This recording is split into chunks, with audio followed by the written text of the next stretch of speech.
கல்யாணம் ஃபிக்ஸ் ஆயிடுச்சா? தமிழ் மேட்ரிமோனிக்கு தேங்க்ஸ் சொல்லணும். 26 வருஷத்துக்கு முன்னாடி இதே தமிழ் மேட்ரிமோனி மூலமா தான் இவ அம்மாக்கும் கல்யாணம் பண்ணேன். கல்யாணம்னாலே தமிழ் மேட்ரிமோனி தான். திரு தாமரை பாரதி நிறைய பேசினாங்க. இதுல குரூப் சுவாமிநாதன் சொன்னதுல இருந்து நான் ஆரம்பிக்கலாம்னு நினைக்கிறேன். பெரிய அளவு வாக்குகள் வந்து திமுக தான் பிரிய போகுது அப்படின்னு ஒன்னு சொல்றாரு. இதுக்கு முதல்ல உங்களோட பதில். என்னை பொறுத்தளவில் ஒரு பலம் நிரூபிக்காத கட்சியை விஜய் அவர்கள் நடத்தி கொண்டிருக்கிறார்கள். 1967 திமுகவிற்கு மிகப்பெரிய அளவு இளைஞர் கூட்டம் இருந்தது. அவர்கள் அரசியல் அறிவு பெற்றவர்களாக இருந்தார்கள். அரசியல் மாற்றம் நிகழ்ந்தது. காங்கிரசுக்கு மாற்றாக திமுக தமிழ்நாட்டில் ஆட்சி பொறுப்பிற்கு வந்தது.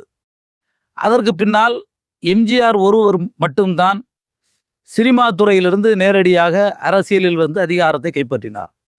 அதற்கு அடிப்படை காரணம், அடிப்படையில் காங்கிரஸ்காரராக இருந்த எம்ஜிஆர் அவர்கள் அண்ணாவின் தலைமையை ஏற்று திராவிட முன்னேற்ற கழகத்தில் பயணித்து திராவிட முன்னேற்ற கழகத்தின் கொள்கை பிடிப்போடு பணியாற்றி திராவிட முன்னேற்ற கழகத்தில் பொருளாளர் என்கிற உயர்ந்த பதவியிலிருந்து திரைத்துறையிலும் அவர் நடித்து கொண்டிருந்த காரணத்தால் திமுகவினுடைய பின்பலம், திராவிட முன்னேற்ற கழகத்தினுடைய கொள்கைகள் அவரை அரசியலில் அடுத்த கட்டத்திற்கு கொண்டு செல்லுகின்ற ஒரு சூழல் ஏற்பட்டது. இன்றைக்கு வருகிற கூட்டங்களை பார்த்து ஒரு மிகப்பெரிய அரசியல் மாற்றம் ஏற்படும், இவருக்கு மிகப்பெரிய மக்கள் செல்வாக்கு இருப்பது போன்ற ஒரு தோற்றத்தை உருவாக்குவது என்னுடைய பார்வையில் தவறான ஒன்றாகும். தமிழ்நாட்டு திரைத்துறையில் இருக்கிற நடிகர்களாக இருந்தாலும் நடிகைகளாக இருந்தாலும் அவர்கள் கடந்த கால நடிகர்களாக இருந்தாலும் நிகழ்கால நடிகர்களாக இருந்தாலும் அவர்கள் சமவெளிக்கு பொது இடங்களுக்கு வருகிற பொழுது அவர்களினுடைய தோற்றத்தை பார்ப்பதற்கும் அவர்களை சந்திக்க முடியுமா என்கிற ஆவலில் பல்லாயிரக்கணக்கானோர் கூடுவது என்பது தவிர்க்க முடியாத ஒன்று. அன்பிற்குரிய நண்பர் சாமிநாதன் அவர்கள் குறிப்பிடுகிற பொழுது திராவிட முன்னேற்ற கழகத்தினுடைய வாக்குகளை அவர் பிரித்து செல்வார் என்கிற அடிப்படையில் இங்கே குறிப்பிட்டு சொன்னார். என்னை பொறுத்தளவில் ஒரு கட்சி ஆளுகிற கட்சியாக இருந்தால் அந்த கட்சிக்கு ஆதரவாக அலை வீசுகிற அதே நேரத்தில் சிறிது அளவு எதிர்ப்பு அலையும் வீசும் என்பது தவிர்க்க முடியாத ஒன்று. அது இந்திய துணைக்கண்டத்தில் எல்லா அரசியல் கட்சிகளுக்கும் பொருந்தும்.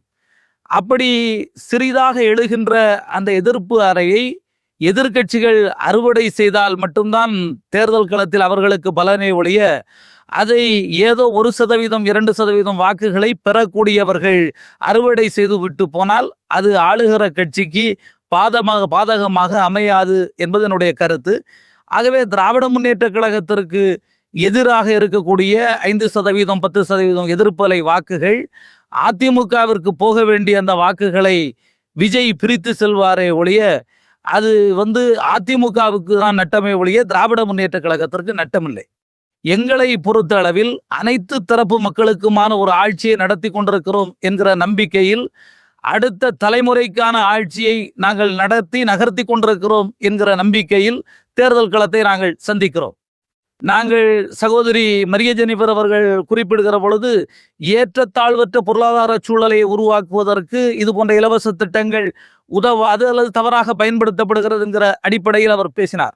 ஆனால் ஒரு பள்ளத்தை மேட்டிலிருந்து அந்த பள்ளத்தை நிரப்புகிற பொழுது யார் யார் பயன்பெறுகிறார்கள், சில பேர் அதுபோன்று பயன்பெறுகின்ற வாய்ப்புகள் இருந்தாலும் கூட ஒரு சமூகத்தில் அடித்தட்டில் வாழ்ந்து கொண்டிருக்கிறவர்களை அடுத்த தலைமுறைக்கு அடுத்த நிலைக்கு கொண்டு செல்வதற்கு தவிர்க்க இயலாத ஒரு நிலையில்தான் இன்றைக்கு இலவசங்கள் இருந்து கொண்டிருக்கிறது. சமூக நீதியையும் பொருளாதாரத்திலும் தமிழ்நாட்டு மக்கள் வென்றெடுக்க வேண்டும் என்று சொன்னால் அவர்களுக்கு சமூக நீதியில் இடஒதுக்கீடு, பொருளாதாரத்தில் அவர்கள் முன்னேறி வருவதற்கு அதற்கு தேவையான இது போன்ற உதவிகள் இருந்தால் மட்டும்தான் முன்னேற முடியும் என்பது இன்றைய தமிழ்நாட்டின் சூழ்நிலை. ஒரு காலகட்டத்தில் கல்வி மறுக்கப்பட்ட சமூகம் நிறைந்திருந்த மாநிலம் நம்முடைய மாநிலம். குறிப்பிட்ட சமூகத்தை சார்ந்தவர்கள் மட்டும்தான் படிக்க முடியும் என்கிற நிலை இருந்த இந்த நாட்டில் இவ்வளவு பெரிய கல்வி அறிவு வந்திருக்கிறது என்று சொன்னால் அதற்கு மிகப்பெரிய காரணம் திராவிட இயக்கம் கொண்டு வந்திருக்கிற இடஒதுக்கீட்டு திட்டங்கள்.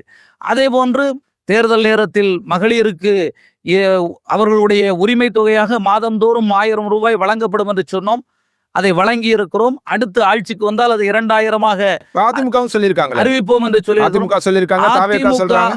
கடந்த முறை திராவிட முன்னேற்ற கழகம் இந்த வாக்குறுதியை சொன்ன பொழுது அதை விமர்சித்தவர்கள் நடக்க இயலாத திட்டங்களை மக்களை ஏமாற்றி ஸ்டாலின் ஆட்சிக்கு வர முயற்சி செய்கிறார் என்று அதிமுகவினுடைய பொதுச் செயலாளர் எடப்பாடி பழனிசாமி அவர்கள் பகிரங்கமாக பொதுவெளியில் பேசியிருக்கார். இது நடக்க முடியாத திட்டம், அது எப்படிங்க அதை கொடுக்க முடியும்னு அவரே பேசியிருக்கார்.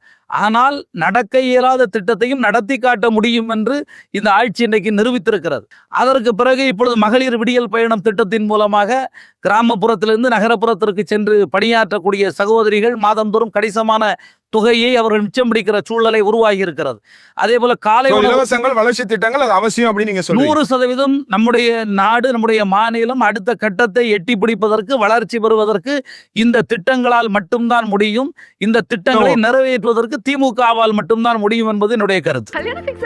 தமிழ் மேட்ரிமோனிக்கு தேங்க்ஸ் சொல்லணும். 26 வருஷத்துக்கு முன்னாடி இதே தமிழ் மேட்ரிமோனி மூலமா தான் இவ அம்மாக்கும் கல்யாணம் பண்ணேன். கல்யாணம்னாலே தமிழ் மேட்ரிமோனி தான்.